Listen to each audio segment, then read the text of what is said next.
Hi, I'm Corey Moss. I'm the director and writer of White Elephant, and you're watching the Film Craziest Show. Hi, I'm Paul Karmiryan, and I'm an actor on The White Elephant, and you're watching the Film Craziest Show. Hi, I'm Lana McKissack. I play PJ in White Elephant, and you're watching the Film Craziest Show. Hi, I'm Coco. I play Marcy, and you're watching the Film Craziest Show. Awesome. Hey guys, it's great to have everybody here. So Great to be here. awesome. So I'd love to start at the end credits, Corey. I noticed that you gave special thanks to everyone who's ever participated in the infamous Moss Family White Elephant gift exchange. So is that the inspiration behind the movie? Definitely, at least to some extent. So I have my immediate family is 3 boys, and we're super competitive with each other. And then when we get with other families, we're super competitive with them. So we grew up going to a big family White Elephant with like 40 people, and we would it was a couple-hour drive away, and we would strategize the whole drive there, and probably anger a lot of family members, make each other laugh, and it was pretty epic. And this was for $10 gifts. So I always thought it would be more fun to do it with bigger gifts and bigger rules and stuff. So that was definitely an inspiration. Okay, what were some of those strategies that you worked on out on the drive there? Well, you see them in the movie. The biggest one is having a partner and being able to steal from them, and then they steal, and then you steal, and you get it back 3 times. So that's clearly a big one. Another big one, really, this is kind of like White Elephant 101, which is you always bring something that you would be happy bringing home, right? That way, if every other gift at the White Elephant is not something you want, you at least go after your own gift. So that would be a good strategy, like bring something good that you would want. And then even an extension of that would be open your own gift, because what you don't want to do is a surprise. You don't want to open something that like the wrapping looks good or looks big, and you get misled, and then you open it, and then no one wants it, and then you're stuck with it. So yeah, those are some of the strategies. Now, this film, White Elephant, is on a much smaller scale with 4 couples, 8 people. So is this a real friend group, or because it feels like one? You mean like sort of inspired by? I guess, I've never done White Elephant with a group of friends. I've done it with family, obviously, for years, and then a few different times with work functions and things. I think it's a little bit more. I have a group of friends who, date back to college, and we do fantasy football and we do poker. And so it's a bit inspired by both of those. There's a line in the movie where they're talking about another couple that they kicked out because they missed a year. And that actually comes from fantasy football. Like, we have a rule: if you don't show up for the draft, then you get kicked out of the league. So, some of those things come a little bit more from those, but okay. Yeah. So no auto drafters in your leagues. Okay. No, right. Yes. But yeah, I think you don't see a lot of movies, I think, about characters in their late 20s. You see a lot of like coming of age, characters in their teens or early 20s, and then characters that are going through more of like the later midlife crises and things like that. But to me, I think that's a really interesting time period, because you're finding yourself still, and a lot of times you and your wife or spouse or just significant other are finding yourselves together as a couple and who you are, and is this going to work, and all of those sort of things. So that was super interesting to me to sort of explore that age group, and just the idea of like college friends kind of reuniting, and what that looks like. And, since it is all millennials, I was almost expecting like a lot of TikTok references, but it's just a lot of the humor is like a lot of puns. Now, were those mostly yours, or did those come from Nathan Moore? So Nathan and I had a conversation early on where I said, your character is obsessed with puns. And I was telling him, I have a few people I've worked with over the years that we would get into pun offs. I had a comedian, his name is Frank Nicotero, and he hosted a show that created for 2 or 3 years, and we would just get into pun offs, and it was ridiculous, and that was sort of the inspiration for that. But I told Nathan that, and I said, you know, feel free to do your own thing on the puns. And man, he did amazing. So I think about, you know, maybe half of what's in the movie were in the script, and the other half he came up with, and then all of the you know, credit roll puns were extra things that he had and stuff. So it was a good team effort, but he definitely embraced it in an amazing way. So. Now, Lana, I had noticed that you're a partner with him at a company called 11-3 Productions. So was that why you guys were paired together in the film? Well, we're also partners in romance. We're married. Okay. Okay, cool. But no, it's funny. We auditioned separately, and because it was all on Zoom, because it was mid-pandemic, we just read separately, and then we were both called back. And then during callbacks, they realized that we're married in real life and that we could read together in real life. So we did read together. And then we both got cast. So it worked out well because we got to run lines together. We got to carpool. We got to play together, and we got to work together during the pandemic. It was just a dream to get to do all that. But yeah, it was just sort of coincidence that we ended up being in the same movie. Yeah. So much so, in fact, he did not actually audition originally for Billy. So he was auditioning for John, and we loved him for that. And okay. So you know, that was just you know, we didn't think to have him read opposite of Lana until we figured out that they were married, and then we saw the sparks from there. So. So was the hostility a little natural to play then? No, definitely not. No, actually, we get along really well. Okay, good. But you know what was interesting is the parts where his character is like heartbroken. It just like made me so sad. I would just look in his eyes and I'd be like, I just want to hug you. But then I'm like, PJ did this. And then I'd be mad at PJ. There was a lot of inner turmoil going on here. Okay. Yeah, and you have like a lot of sweet aspects to your character, but also like that mean streak sides. Yeah. Voice crack. So like, what was it like kind of playing into both of those sides of PJ? I mean, I feel like we all have, you know, pieces of both those traits. It's just a matter of how, hopefully we don't, you know, we don't give in to the mean parts too often. Yeah, I mean, I think PJ is very emotional, and this is, you know, she finds out some things that you don't necessarily want to find out from your friends over the course of this night. And so I think you know, this is not a way Lana would react in real life. I think I would more just be like, okay, thank you for this information. And I would process silently. And then after everyone left, I would be like, I can't believe this is going on. But I don't think I would ever say most of the things that PJ said to her friends. I think she you know, she says some things she probably wishes she could take back. But it's fun to play when it's not for real. Fair. Okay. So Lana, Coco, and Paul, I'd love to ask, like, which characters do you guys identify the most with? Like, is it your own character, or is it someone else? I would say I identify with Marcy a lot just because she's a rule follower, and I've always, I guess just because I'm the oldest sibling and I have this perfectionist mentality, I try to not stick to the book, but I end up sticking to the book anyway. So I would say I relate to her the most. Also Jessie, kind of just in the way that like I never know what's going on in life as I'm just figuring out like who I am. But yeah, I would say those are kind of the things that I gravitate towards in those characters. I definitely would say I connect with my character a lot.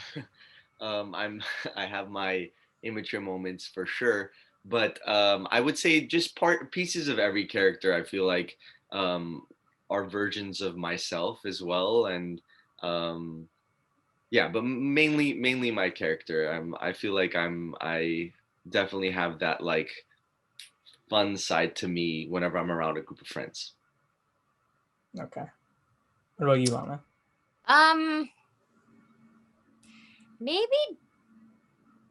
John, actually. I feel like I try to diffuse situations a lot. I feel like when things get too serious, I try to make jokes and put people at ease because I really hate confrontation and I hate when things get uncomfortable. So I don't know. I see myself a little bit in a few characters, but yeah, maybe John. Okay. Honestly, but as I was watching it, I felt the same. I was like, okay, I'm John because I want to get out of this confrontation almost. Yeah. No, Corey, what was it like trying to balance that? Like the second act is a lot of like negativity as all the secrets come out. So what was it like balancing that, like trying to make it not too negative, but also having the humor in there a bit as well? Yeah, I think you know, personally, I'm a lot like what Lana was saying earlier, how she is like. I try to, you know, lighten the mood with humor in real life when I can, and so it was definitely a challenge to, but I wanted the humor to feel like it was coming from that place of, you know, awkwardness and not just, you know, jokes that were in a script so that it could continue to be a comedy, you know. And you know, John's character is the best at it, but other characters throw little things out too. Like, you know, every one of the characters threw little things out. You know, Marcy's like, you know, attentiveness to the rules. There's just little lines throughout, even when the moments are really heat. We're rule, you know. And so though it just kind of helped lighten the mood. And you know, we the flashbacks that we use that sort of show the history and show the past, presence, and all that stuff. There were a couple of those that we didn't end up using because we were going to flash back to them during those heated moments, and then when we were in post and we were, it brought you out of the movie too much when the tensions were so high. So I think part of it too is just, you know, like any movie, you find it a little bit, the tone in post and stuff. But you know, I feel pretty good about like the fact also that you know, it's a holiday movie, so you can you know, cut away to some B-roll of nutcrackers or something, and it helps remind you of like, you know, to smile, I guess, you know. That helped too. No, sorry, I'm gonna pause for a sec. Coco, do you mind? Like I do video and it shows like the names on the Zoom. Do you mind if I change your name to Coco Jones? Oh yeah, I normally do it. I guess I forgot. I know, don't worry. Okay. Do you want me to change it or do you want to? I can do it. Okay, cool. Sorry. Thank you. I feel good. I'm glad I changed mine. Usually it's my daughter's name for some reason. Oh, really? Yeah. Okay. Sorry, I'll ask the next one. So, you mentioned that you have like a lot of B-roll of like skipping to nutcrackers. So when did you guys film this? I assume it would have been like September, October last year. So we filmed it in mid-August, and you know, it was one of the very first productions to go back into production coming out of COVID. And so, you know, it presented many challenges, but then also the challenge of it being 110 degrees out. We were in Canoga Park, so 110 degrees outside and then Christmas inside. So, and also, you know, we had a very small crew because of COVID and just trying to keep the exposure as limited as possible. And so the art department was really the art director and myself, and I think 90% of the art department stuff came from my own Christmas decorations. And you know, so it's funny, a lot of my family who've seen it and stuff, they're like, oh, that's your you know, those are your stockings or whatever, you know. It's kind of. Okay, I was gonna say, like, I feel like a bunch of these decorations have to come from you or from the cast, because I feel like it would be impossible to get new decorations in August. Yeah, that too. And luckily, a lot of our cast were you know, big Christmas people. Lana and Nathan had a lot of fun props and wardrobe and stuff that they brought. The gingerbread and man and Santa. And so honestly, the biggest challenge was that Marcy's character is Jewish, and so I had to find a Hanukkah sweater in August. That was one of the most challenging props, but we found it. Okay. Now, was it hard for everyone to get into the Christmas spirit in August? I mean, we were all just happy to be working, so there was a lot of spirit there, if I can speak for myself. So true. You guys are always ready. I'm weird, and I listen to like Michael Bublé's Christmas album all year round, so I feel like I'm always in the Christmas spirit. Okay.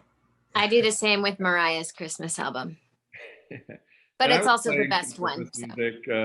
Christmas music on set when we were, getting there in the morning to try to help create the mood. And I had been working on the music with our composer for, maybe 6 weeks or so leading up to the shoot. So I was already full on like Christmas music mode, So I think the harder part was once we wrapped and then trying to, edit a holiday movie during August, but yeah. And then after filming, you guys are still all humming Christmas music and everyone's giving you weird looks. Well, no, we didn't have to worry about it because we were all stuck at home. So. That's true. That's true. Now, did you guys film like on location at a house? We filmed in a studio and built a set there, and okay. I always kind of say we shot this half like a play and half like a sitcom, and zero like a movie. And we shot it like a play in the sense that our cast memorized the whole movie, and we shot like big chunks of scene at a time. And then we shot like a sitcom in the sense that we built a light grid above our set. So, and we shot with multiple cameras, not locked down like you would on sort of a traditional multicam, but roaming around. So yeah, that was the reason. It probably would have been a lot easier to just film it at my house and I wouldn't have had to move all my Christmas decorations, but would have been a lot harder to sort of, move all the gear around. And, we really wanted to, maximize every minute that we were there because, at that time, it was so scary to just kind of be out. So the fact that we could limit the shoot days and stuff and just help with everyone feel as safe as they could, and also I think, we really trusted each other to all quarantine while we were there. And so, when it's a shorter amount of time, you can believe that everybody's quarantining, so that worked out well too. But you mentioned that you kind of film this in like large chunks of times. And when the secrets started flowing, like I realized after, I was like, there are not a lot of edits there. So like how long stretches did you do? Because I felt like I was watching Hitchcock's Rope at times and just no editing. Any of the cast want to talk about the long scenes? They were like, well, there was that one scene, like 30 minutes? Weren't there like, yeah, it was like a series of like 20 to 35 minute scenes once it got to the like exchanging part. Yeah, we definitely filmed the movie in like 3 parts. Okay, what were some challenges with that for you guys? I mean, we talked about the choreography of knowing whose gift is going where, how you react to that, who you're referencing. I think as actors, you're used to like this little page of dialogue and that's what you're doing for the day. And then you're like, woo, okay. But there's a lot more memorization involved when we were filming this one. I think if we didn't, because we had a rehearsal process like days prior over Zoom. And I think if we didn't have that, it would have kind of been a disaster just because there was so many moving parts. So that kind of just helped us get in our bodies and just get used to what comes next and the order of things and who gives what gift to who and the lines and all that stuff. And I think whenever that happened,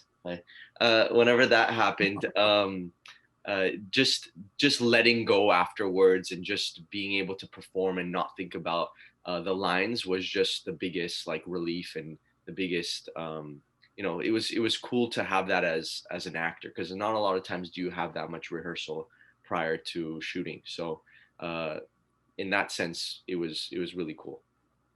Yeah, the rehearsals were definitely very important. We, like Paul said, we wouldn't have been able to do it well, not as smoothly without all of those. But like Coco said, the choreography of it was so challenging, just because when we did get to set and we were rehearsing in person, there were things I didn't realize I didn't know as well as I thought. Like I was like, I got this dialogue down. And then I'm like, but on camera, I'm going, take this. But then when I'm in person, I'm like, take this. You? Who am I talking to? And then I was like, okay, I really got to drill this. So it was, definitely challenging, but really fun. A good one of these. For me, the biggest challenge was, because we weren't typically doing production meetings in person and art department meetings in person and things like that. A lot of the props and some of the stuff I saw for the first time on set. So I had not seen the bull until we got on set, and it was about 3 times bigger than I had imagined it in my head. And it took up the whole set. It took up about most of the set. So that was the biggest challenge, was like, and honestly, like at one point considered, not using it because it was so massive. But it was also what made it so funny was how big it was, and them trying to get it through the door, just all those things. And so, they were just quick thinking, trying to figure out how to make it work. And I'm glad we did, because those are some of my favorite moments. But those were definitely the challenging things of like opening the bowl, riding the bowl. Where do we put the bowl when it's done? Then the bull came home with me and lived a short but happy life in my pool, and it lived long enough for that at our premiere party. He was still in the pool for everyone to see, and I put a little Christmas hat on him, and lights. Now, talking about the gifts, I'd just be curious for you guys, like not like separate from your characters, so just you, if you're at this exchange, is there a gift that you would want to take home by the end of the night that you'd like to get stuck with? Ooh, good question. I'll take the engagement ring. Oh man. Y'all gonna have to fight each other for it, I think. Oh, I'd take the European vacation, actually. Yeah. Because I've got a ring. I mean, that ring is gorgeous, so I'm with you. But yeah, I'd take the vacation. What about you, Paul? The pillow. No, I'm kidding. The sex wedge. No. Probably because it's summer, the bull.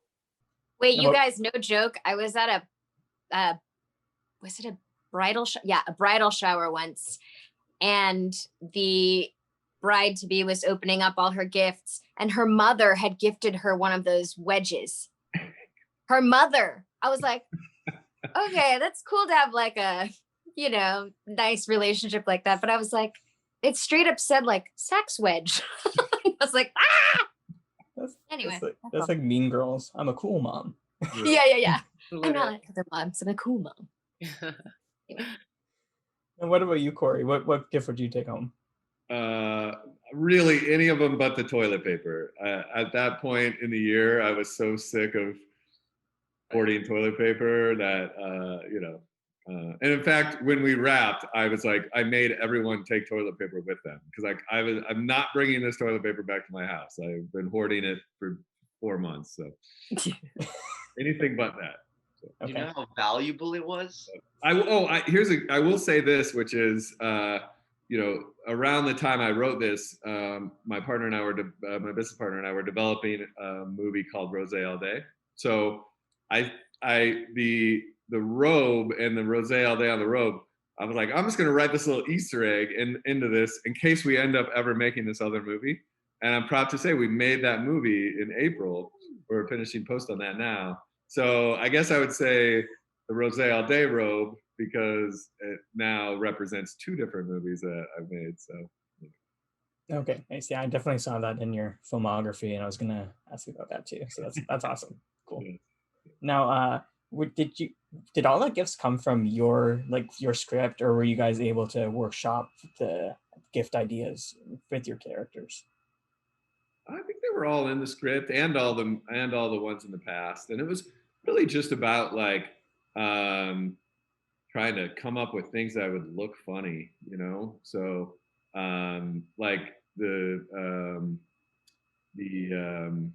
beef jerky, like doesn't beef jerky just look funny when you see a lot of it together? And I don't know, just visual things. So The huge I'm wine working glass. on I'm working on a sequel script right now, and I don't really want to give away very much, but there I found you know, you guys have probably seen those like sumo wrestling suits. Yes. I found like a Christmas sumo wrestling suit online, and it's like Santa versus Frosty, I think. So it's the most incredible prop ever. So I wrote that in as a gift in White Elephant 2. So hopefully we get to make that at some point, and we'll get to see the sumo suits. So I'm not going to tell you who wears it. Try it on. Try it on. Now, I'd love to ask, just you guys are talking about like how were a lot of Zoom rehearsals.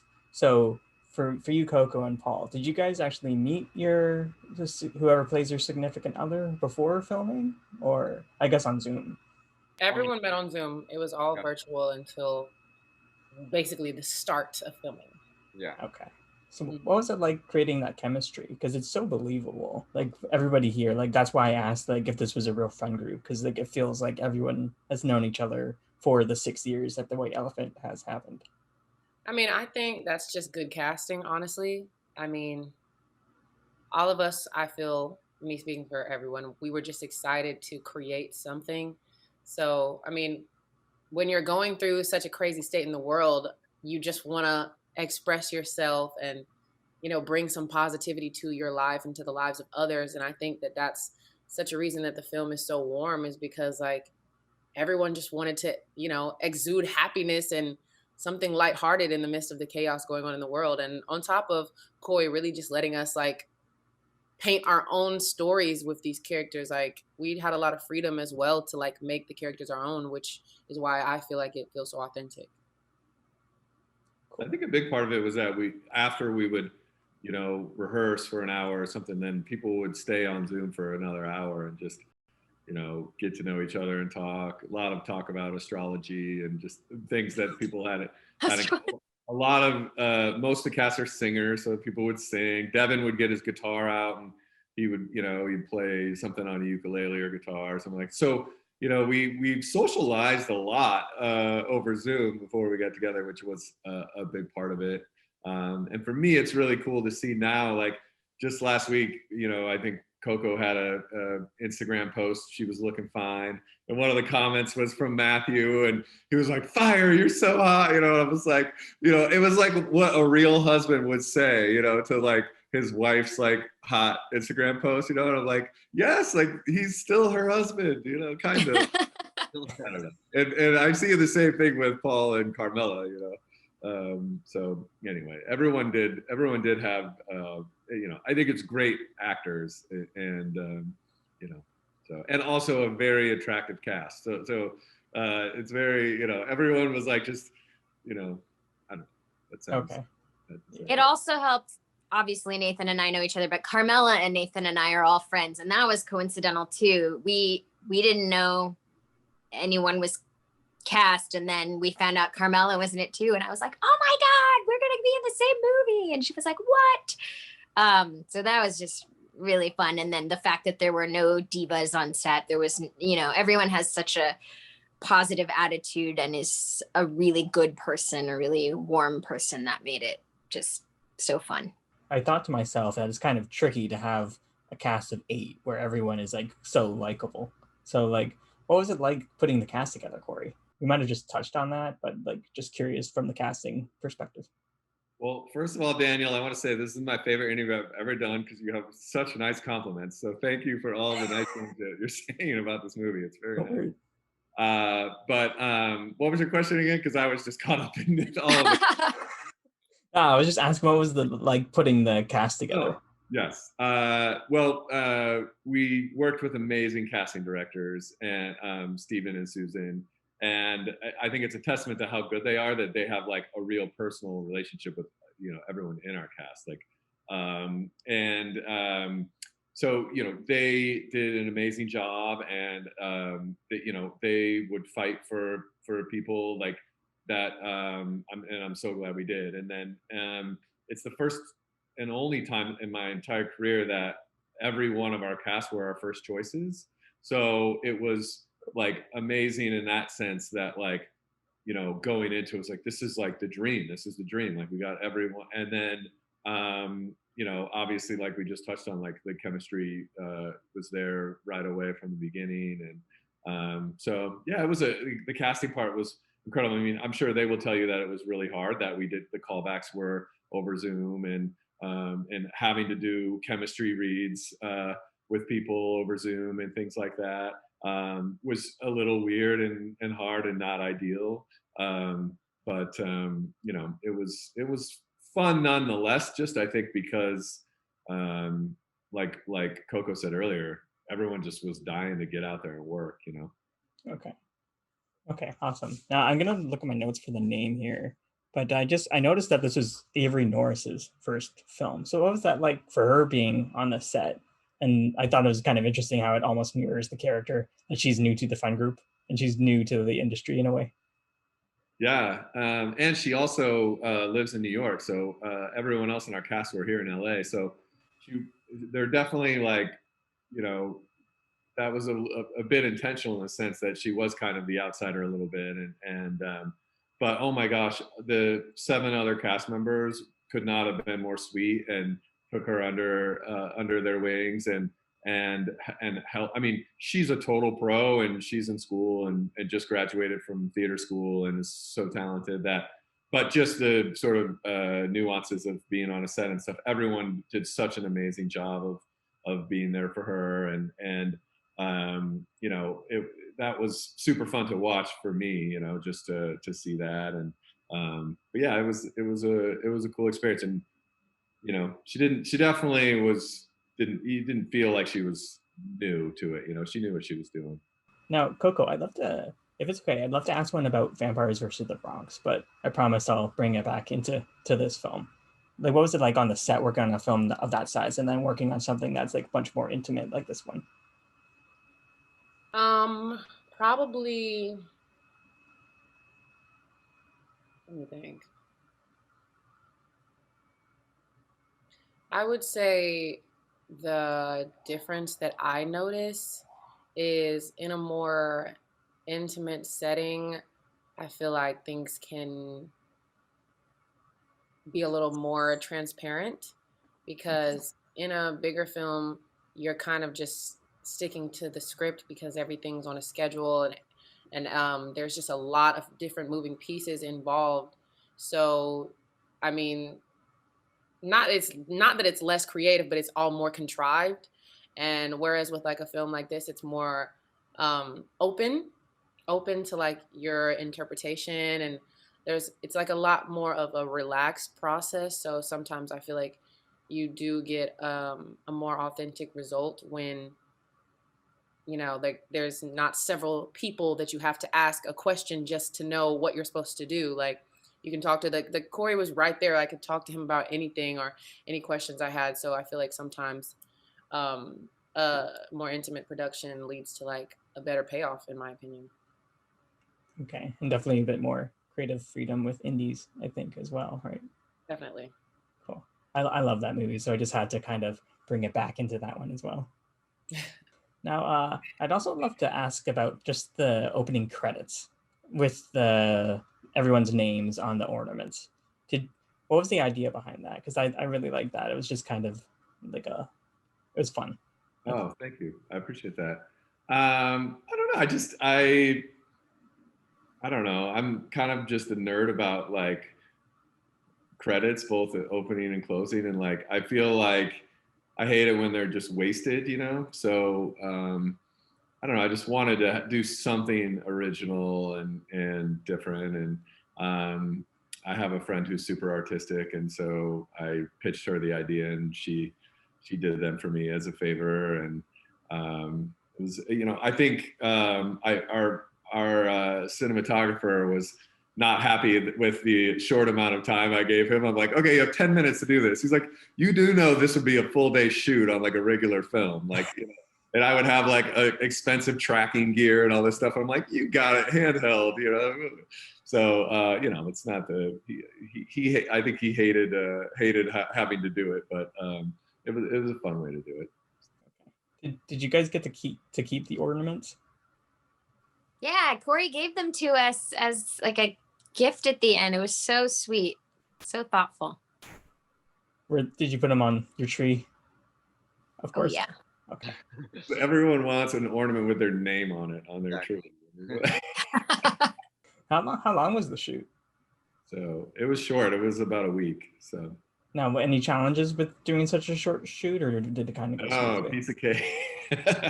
Yes, many challenges. But honestly, the actors were amazing, and how hard they worked and the preparation leading up to it was insane. Like, and you know, like I mentioned earlier, everyone was completely memorized by the time they came on set. And when we weren't filming, they were backstage in their shared dressing room, running lines of the next scene. And just, you know, it would have been really challenging if even one person had an attitude about it, but everyone was just so down, and that it was honestly one of the smoothest sets I've ever done. And you know, we even finished ahead of schedule on some of the days. Like, obviously tons of challenges, but everyone was such a pro, both on the cast and the crew side leading up to it, that it was a really smooth shoot, actually. So. I think what's cool is I'm sure there were plenty of challenges that we didn't even know about. And the fact that Corey just made it seem so like smooth, and we thought that, like, you know, being on a set in pandemic, like things would be chaotic and all this stuff. But like Corey said, like we were finishing early and we were like, oh really? Like, are you sure? Like, and so I think it was kudos to him and his team for actually like being able to make us feel like everything was just going smoothly, even though I'm sure there were things that weren't. Yeah. The biggest stress was that it was Paul's birthday during our shoot, and it was the first time I'd been around anybody else for a birthday during the pandemic, and we didn't know what to do with the candles, you know, like, you know, like, do you put candles on and then they blow them out, or do you not, or whatever? So, you know, they got cupcakes, so it was like, yeah, with no candles. Okay. All right. Although I would have still eaten my cupcake if you blew on it, Paul, because you were COVID tested like every day for a week. So, you know, clearly everyone was safe. We didn't. That was totally special, because what better way to spend your birthday than on set with awesome people, and especially like, you know, I wasn't even gonna celebrate a birthday because it was pandemic, you know, like what was I gonna do? But being around people was just refreshing, you know, so it was cool. 11 months removed from when you guys filmed it, what's it like seeing your work come to life and now that it's getting released? I mean, there's a huge payoff for sure, because like I said, I think it was just a great opportunity in the middle of like a crazy time. So not only are you proud of your work, but like you're grateful for like the break from reality that we got to experience. And I think with any project that you do, there's always like, well, for me, there's always some criticism, like, could I have done that better? Da, da, da, da. But overall, I think definitely with White Elephant, I was proud of everything and how it all came together and the payoff for sure. We also got to watch it all together. We had a COVID safe screening of it. And that was so fun. Like, that's so special to get to watch it with all the people you made it with, and like, and see things you didn't know were happening. That's my favorite part, is like, I didn't know that was happening behind me. That's hilarious. So that was really fun. And the turnaround was insane. Like we watched it how many months after, Corey? 2. I think we watched it on Halloween, right? Or right after. Like, yeah, it was amazing. Like, so 9 months or however many months removed from filming it, have you come across any new puns, Corey, that you would have wanted to put in the film? Or maybe ones you're putting in the sequel? Yes. New puns come into my life every day. So I'm sure Nathan has too. Yeah. Would you want to share any more puns? This isn't like super specific to a pun, but you know, I have kids and they're starting to get into their teenage years, and so they asked my wife and I at dinner the other night if they could start cussing. And so I decided, and I'm a student of the English language. I have a writing degree, and I said, okay, so here's what I'm going to do. I'm going to allow you to say ass, but only in the hyphenated context. So you could say like, you know, this is a great ass interview, right? So. So that's what we've now, that much to my wife's chagrin, have allowed our kids now to be able to say ass, but only in a hype. So they're always trying to get super creative with it now, and like they're trying to do all kinds of wordplay, and I very much appreciate it actually. You know, it's not, like I said, not exactly puns, but it's a whole nother. It's opened up a whole new can of humor with my kids. So anything super surprising that they've combined? You know, I don't know. I mean, just everything constantly, you know. So Maybe the second white elephant could be the white ass elephant. yeah. I like that. That's a good one. Yeah. And gotta incorporate that somehow. Yes, that's a great idea. The white ass elephant. Yeah. I mean, if you were thinking of a sequel title, I think you just got it. Yep, for sure. Or White Elephant, Electric Ass Boogaloo. Yeah. It's always a you guys are going to be doing this all day. I got, you know. Now, I'd love to ask, are there any favorite stories from the set that you guys like to tell? No, I'm just kidding. I mean, it was just fun. I liked when we got dressed up in our like super Christmas gear. Like everybody had their sweaters. Nathan was dressed as Santa. I was the gingerbread man. That was just fun because it kicked the holiday spirit into overdrive. We did like inappropriate dancing. And like, yeah, that was one of my favorite days. And I don't have a specific moment. I just think everyone was like pretty funny. So I enjoyed just cracking jokes with everyone every day. Yeah, I don't have a specific moment though.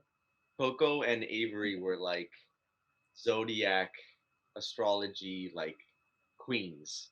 They were like they were reading everyone's like signs and telling what. Okay, Avery was doing that and I was just curious. I don't know anything about none of that.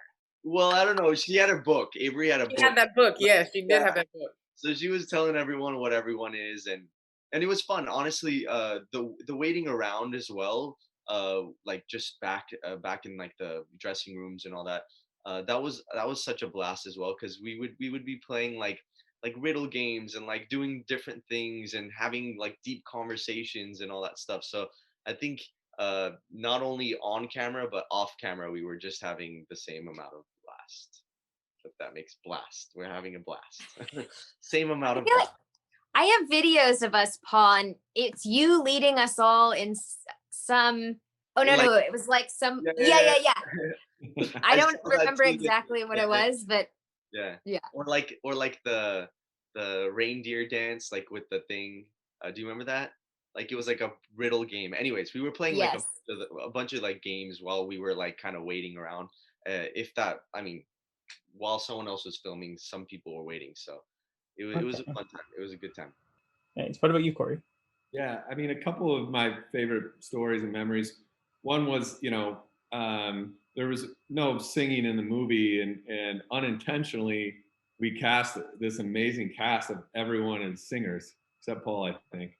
And so just they would sing on our auditions, or not our rehearsals, and so I was just like, man, I wonder if there's a way to like utilize how amazing they all are. So I pitched them this idea of the end thing where they do the caroling with the credits or whatever. And like the first take, they all sang together, and I was like, holy shit, you guys sound amazing. Like it was like, that was super fun to just like, you know, hear them like off the top of their head, like carol a song and have it sound incredible. And then I think, you know, another probably, you know, honestly like a career memory that I'll remember forever is the first take that we did. And it's always special when you knock that first take off, but in this movie especially, because it was a very long scene, and it was also a really emotional scene.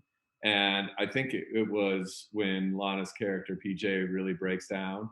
And I remember like sitting there at the monitor, getting completely covered in goosebumps, like tears falling down my face, and like forgetting to yell cut because I was so into it. And it was like literally the first, and just, you know, that feeling of like, holy shit, we got this, like this is gonna work, you know. And like I think I looked over to my partner, and our editor was there too, and just said, we got a movie, like these performances are all incredible. And I'll remember that forever. Like it was just a super cool moment. So That's great when it just sets the tone so well, right? yeah, and then from there it was like, okay, now we can just have fun. Nice, cool. So I have one more, and then I'll start wrapping up. So for the sequel, is this the same friend group, or are you going to do another friend group? It's absolutely the same friend group. I would never leave my White Elephant team. I'm glad you asked, Daniel, because I was going to ask later. So, you know, I don't know if I want to give too much away, but no problem. Like I mentioned earlier, the line where they talk about the couple that got kicked out for missing a year. So I will just tell you that there's another that couple returns. I will say that. Okay. It is our original friends + 2. Okay, I like it. Awesome. Cool. So Paul Karmiryan, who plays Scott, Coco Jones, who plays Marcy, Lana McKissack, who plays PJ, and Corey Moss, director and writer of White Elephant. Not White Ass Elephant, but just White Elephant. Thank you guys for coming on the Film Crazy show and chatting about your film. Thank you, Daniel.